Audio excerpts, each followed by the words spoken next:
જય શ્રી કૃષ્ણ, જય શ્રી વલ્લભ. રાધે કૃષ્ણ સત્સંગમાં આજે એક નાનકડો વાર્તા પ્રસંગ કરીશું.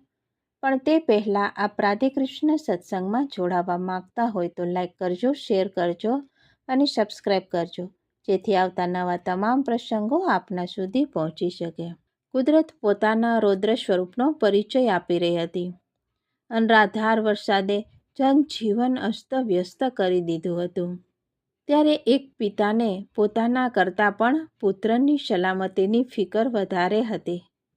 ત્યારે પિતાએ પુત્રને કહ્યું કે, બેટા, મારો હાથ પકડી લે, બરાબર પકડી રાખજે. જોજે, આ તોફાનમાં મારાથી છૂટો ન પડી જઈશ. દીકરો ખૂબ હોશિયાર હતો. તેને પોતાની અણઆવડતનો, પોતાની મર્યાદાનો સાચો અહેસાસ હતો. તેણે કહ્યું કે, ના પપ્પા, હું તો નાનો છું.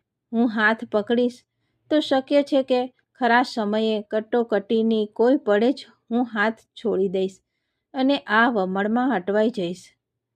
તમારાથી વિખોટો પડી જઈશ. તેને બદલે તમે હાથ પકડી લો, કારણ કે મને 100% ખાતરી છે કે તમે હાથ પકડ્યા પછી વિકટ સંજોગોમાં પણ છોડશો નહીં અને હું સલામત રહીશ. આપણા માર્ગમાં પણ શ્રી વલ્લભે કૃપા કરીને આપણો હાથ શ્રીજીના હાથમાં સોંપ્યો છે. પ્રભુએ ગીતાજીમાં પણ વચન આપ્યું છે કે મારા શરણે આવનારનું યોગક્ષેમ હું જ વહન કરીશ.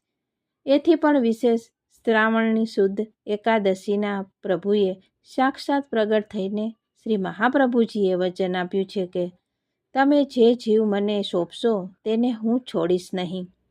આ વચન છે, તે ફરે જ નહીં. પ્રભુ તે વચન નિભાવશે જ. રામદાસજીની જલેબી આરોગી પ્રભુએ આપણને આ જ સમજાવ્યું છે. પ્રભુના વચનમાં, વલ્લભની કૃપામાં અને આપણા આશ્રયને જ દ્રઢતામાં વિશ્વાસ અને શ્રદ્ધા આપણા જીવનનું બળ છે. આપણો હાથ પ્રભુને સોંપી દઈને આપણે તો નિશ્ચિત થઈ જવાનું છે. નિશ્ચયના મહેલમાં જ મારો વાલો વસે છે. તો આ સાથે જ આપણા વાર્તા પ્રસંગને અહીં વિરામ આપીએ અને ફરીથી મળીશું નવા સત્સંગની સાથે. જય શ્રી કૃષ્ણ, જય શ્રી વલ્લભ.